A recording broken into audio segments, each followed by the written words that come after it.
Gaza രണ്ടാം ഘട്ട വെടിനിർത്തൽ കരാർ പ്രാബല്യത്തിൽ വന്നെങ്കിലും അവ്യക്തതകൾ ബാക്കി. ഗസയിൽ നിന്നുള്ള ഇസ്രായേൽ സൈനിക പിന്മാറ്റവും റഫ അതിർത്തി തുറക്കലും സംബന്ധിച്ച കൃത്യമായ തീരുമാനമായിട്ടില്ല. രണ്ടാം ഘട്ട വെടിനിർത്തൽ യാഥാർത്ഥ്യമാക്കിയതിനെ യുഎന്നും ലോകരാജ്യങ്ങളും സ്വാഗതം ചെയ്തു. ഇടക്കാല സമാധാന ഭരണസമിതിയുടെ ആദ്യ യോഗം അടുത്തയാഴ്ച സ്വിറ്റ്സർലാൻഡിൽ നടക്കും. അവസാന ബന്ദിയുടെ മൃതദേഹം ഉടൻ കൈമാറിയില്ലെങ്കിൽ പ്രത്യാഘാതമുണ്ടാകുമെന്ന് ഇസ്രായേൽ അറിയിച്ചു. ഗസയിൽ ഇസ്രായേൽ ആക്രമണത്തിൽ 7 പേർ കൂടി കൊല്ലപ്പെട്ടു. MCA നാസർ വിവരങ്ങൾ നൽകാനായി തുടരുന്നുണ്ട്. നാസർ, രണ്ടാം ഘട്ട വെടിനിർത്തൽ കരാർ പ്രാബല്യത്തിൽ വന്നു എന്ന് പറയുന്നത് സമാധാനകരം തന്നെയാണ്. അത് ലോകരാഷ്ട്രങ്ങൾ സ്വാഗതം ചെയ്യുന്നുമുണ്ട്. പക്ഷേ അപ്പോഴും അവ്യക്തതകൾ നിരവധി ബാക്കിയാണല്ലോ.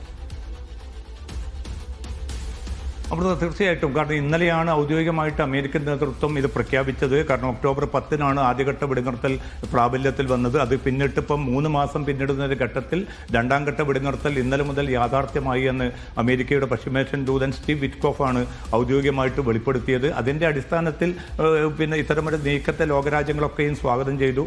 UN secretary general Antonio Guterres ഉൾപ്പെടെയുള്ളവരും ഏറ്റവും ആഹ്ലാദകരമായിട്ടുള്ളൊരു വാർത്തയാണിതെന്ന് വ്യക്തമാക്കി. പക്ഷേ ഇപ്പോൾ അല്പം മുമ്പ് വന്ന റിപ്പോർട്ട് പ്രകാരം റഫയിലെ ദേർ ബലാഹിൽ നടന്ന ആക്രമണത്തിൽ 7 ഫലസ്തീനികൾ കൊല്ലപ്പെട്ടതായിട്ടുള്ള റിപ്പോർട്ടാണ് പുറത്തുവരുന്നത്. കാരണം പിന്നിട്ട 3 മാസത്തിലധികം ഈ വെടിനിർത്തൽ കരാർ ഉണ്ടായിരുന്നു. അതിൻ്റെ മറവിൽ പോലും നിഷ്ഠുരമായിട്ടുള്ള കൂട്ടക്കുരുതികളാണ് ഇസ്രായേൽ തുടർന്നുകൊണ്ടിരിക്കുന്നത്. അപ്പോൾ ആ കുരുതിക്ക് ഒരു അന്ത്യം കുറിക്കാനോ ഇസ്രായേലിനെ അതിൽ നിന്ന് പിന്തിരിപ്പിക്കാനോ അമേരിക്കൻ നേതൃത്വത്തിനോ മധ്യസ്ഥ രാജ്യങ്ങൾക്കോ സാധിക്കുന്നില്ല. അപ്പോൾ ഈ പ്രഹസന സ്വഭാവത്തിലാണെങ്കിലും ഒരു രണ്ടാം ഘട്ടത്തിലേക്ക് കടന്നു എന്ന് ഔദ്യോഗികമായിട്ട് നമുക്ക് പറയാം. പക്ഷേ പ്രയോഗതലത്തിൽ ഫലസ്തീനികളെ സംബന്ധിച്ചിടത്തോളം അവരുടെ ദുരിതപൂർണമായിട്ടുള്ള അവസ്ഥകൾക്ക് ഒരു മാറ്റവും ഉണ്ടാവുന്നില്ല എന്നതാണ് ഏറ്റവും സങ്കടകരമായിട്ടുള്ള അവസ്ഥ. ഇതിൽ നേരത്തെ അമൃത സൂചിപ്പിച്ചതുപോലെ തന്നെ തികഞ്ഞ അവ്യക്തതകളാണുള്ളത്. ഇപ്പം ഹമാസിനെ നിരായുധീകരിക്കുക എന്നത് ഏറ്റവും പ്രധാനമാണെന്ന് പറയുന്നു. പക്ഷേ അതേസമയം റഫ അതിർത്തി തുറക്കുക എന്നത് കരാറിൽ തുടക്കത്തിൽ തന്നെ പറഞ്ഞ കാര്യമാണ്. ഇപ്പോഴും റഫ അതിർത്തി തുറന്നിട്ടില്ല. അതുകൊണ്ട് തന്നെ താൽക്കാലിക ടെന്റുകൾ നഷ്ടപ്പെട്ട മനുഷ്യർ പോലും അല്ലെങ്കിൽ ഈ കെട്ടിടാവശിഷ്ടങ്ങൾ നീക്കം ചെയ്യാൻ ഉപകരണങ്ങൾ എത്തിക്കണമെന്ന അഭ്യർത്ഥന അതൊക്കെയും തള്ളപ്പെടുകയാണ്. അത്തരമൊരു സാഹചര്യം ഒരു ഭാഗത്ത്. അതോടൊപ്പം തന്നെയാണ് യുദ്ധാനന്തര ഗസ നേരിടുന്ന ദുരിതപൂർണമായിട്ടുള്ള അവസ്ഥകൾ, പ്രകൃതിക്ഷോഭം മൂലം രൂപപ്പെട്ടിരിക്കുന്ന ഏറ്റവും ഗതികെട്ട അവസ്ഥകൾ. ഇതൊക്കെയും നിലനിൽക്കെ ഇത് മറികടക്കാനോ ആ ജനങ്ങൾക്ക് ഏറ്റവും മിനിമമായ തോതിലുള്ള ഒരു മാനുഷിക സഹായം എത്തിക്കാനുള്ള പോലും സംവിധാനങ്ങൾ ഉണ്ടായിട്ടില്ല. ഒരു താൽക്കാലിക ഭരണസമിതിക്ക് രൂപം നൽകിയതായിട്ട് ഇന്നലെ സ്റ്റീവ് വിറ്റ്കോഫ് വ്യക്തമാക്കിയിട്ടുണ്ട്. അതിൽ 15 അംഗ ഭരണസമിതിയാണെന്നാണ് നമുക്ക് മനസ്സിലാക്കാൻ സാധിക്കുന്നത്. അതിൽ ആരൊക്കെ ആയിരിക്കും അതിലെ വ്യക്തികൾ എന്നത് സംബന്ധിച്ചും കൃത്യമായിട്ടുള്ള ഒരു തീർപ്പ് വന്നിട്ടില്ല. ബൾഗേറിയൻ നയതന്ത്രജ്ഞനായ നിക്കോളായ് മ്ലഡ്ഗോവ് ഇതിൽ ഒരു അംഗമാണ് എന്ന റിപ്പോർട്ടുകൾ പുറത്തു വരുന്നുണ്ട്. അതോടൊപ്പം തന്നെ US പശ്ചിമേഷ്യൻ ദൂതൻ സ്റ്റീവ് വിറ്റ്കോഫ് ഉണ്ട്. അമേരിക്കൻ വൈറ്റ് ഹൗസ് ഉപദേശകനും ട്രംപിന്റെ മരുമകനുമായ ജറദ് കുഷ്നർ ഈ സമിതിയിൽ ഉൾപ്പെടുന്നുണ്ട്. അങ്ങനെ 15 പേരുൾപ്പെട്ട ഈ സമിതിക്ക് ഹമാസും അതോടൊപ്പം തന്നെ ഇസ്രായേലും അംഗീകാരം നൽകിയതായിട്ടുള്ള റിപ്പോർട്ടുകളാണ് പുറത്തു വരുന്നത്. അപ്പോൾ ഭരണം അവരിലേക്ക് മാറുക എന്നത് ഇതിൻ്റെ ആദ്യഘട്ടം മാത്രമാണ്. പക്ഷേ തുടർന്നുള്ള ഘട്ടങ്ങൾ ഏതൊക്കെയായിരിക്കും? ഹമാസിൻ്റെ നിരായുധീകരണം നടക്കുമ്പോൾ തന്നെ അന്താരാഷ്ട്ര സേനയുടെ വിന്യാസം എപ്പോൾ നടക്കും, ഏത് സ്വഭാവത്തിലായിരിക്കും എന്നത് സംബന്ധിച്ച പല ചോദ്യങ്ങൾക്കും കൃത്യമായിട്ടുള്ള ചോദ്യങ്ങൾ ഇപ്പോഴും നിരവധിയാണ്. ഈ പറഞ്ഞതുപോലെ ഹമാസിന്റെ നിരായുധീകരണം, അതുപോലെ തന്നെ സൈന്യം എന്ന് പിന്മാറും എന്നൊക്കെയുള്ള ചോദ്യങ്ങൾക്ക് മറുപടി ലഭിക്കേണ്ടതുണ്ട്. പക്ഷേ നേരത്തെ നാസർ സൂചിപ്പിച്ചല്ലോ, അവിടുത്തെ ജനങ്ങളുടെ അവസ്ഥ എന്ന് പറയുന്നത് അത് വളരെ ദയനീയമാണ്.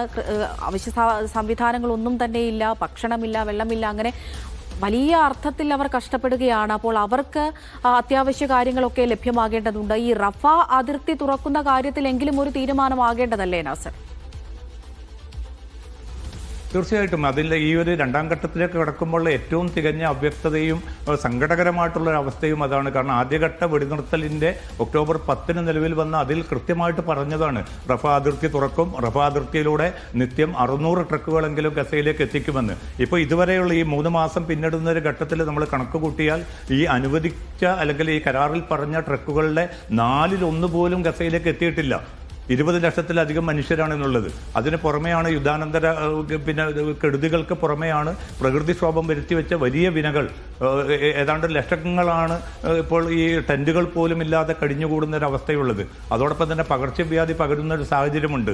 കുടിവെള്ളമോ അതോടൊപ്പം തന്നെ മരുന്ന് ഉൽപ്പന്നങ്ങളോ മറ്റു ഉപകരണങ്ങളോ ഗസയിലേക്ക് എത്തിക്കുന്നില്ല. അപ്പോൾ ഇക്കാര്യത്തിൽ പിന്നെ റഫ അതിർത്തി തുറക്കാതെ ഈ കാര്യങ്ങൾ നടക്കുകയില്ല എന്ന കാര്യം വ്യക്തമാണ്. പക്ഷേ ഇന്നലെ സ്റ്റീവ് വിറ്റ്കോഫിനോട് മാധ്യമപ്രവർത്തകർ ഈ ചോദ്യം ചോദിച്ചപ്പോൾ അദ്ദേഹം പറഞ്ഞത് അക്കാര്യം ഇസ്രായേലാണ് തീരുമാനിക്കേണ്ടതെന്നാണ്. തങ്ങൾ പിന്നെ മുൻനിർത്തി തങ്ങൾ രൂപപ്പെടുത്തി മധ്യസ്ഥ രാജ്യങ്ങളുടെ പിന്തുണയോടുകൂടി ഹമാസും ഇസ്രായേലും കയ്യൊപ്പ് പതിച്ച ഒരു കരാറാണിത്. ഈ കരാർ നടപ്പാക്കേണ്ട ബാധ്യത ഉത്തരവാദിത്തം അമേരിക്കക്ക് കൂടിയുള്ളതാണ്. പക്ഷേ അത് ഇസ്രായേലാണ് തീരുമാനിക്കേണ്ടത് എന്ന് പറയുമ്പോൾ തീർച്ചയായിട്ടും ഈ 75 വർഷങ്ങളിലധികമായി തുടരുന്ന ഇസ്രായേലിന് കേന്ദ്രീകൃതമായിട്ടുള്ള ഒരു അമേരിക്കൻ സമീപനം ഒരിക്കൽ കൂടി ഈ രണ്ടാം ഘട്ട കരാറിലും വെളിപ്പെടുകയാണ്. പക്ഷേ ഈ ഇരകളെ സംബന്ധിച്ചിടത്തോളം, പ്രയാസം അനുഭവിക്കുന്ന പലസ്തീനികളെ സംബന്ധിച്ചിടത്തോളം ഇതല്ലാതെ മറ്റൊരു മാർഗമില്ല എന്നൊരു അവസ്ഥ കൂടിയാണ് ഇതിലൂടെ രൂപപ്പെട്ടിരിക്കുന്നത്.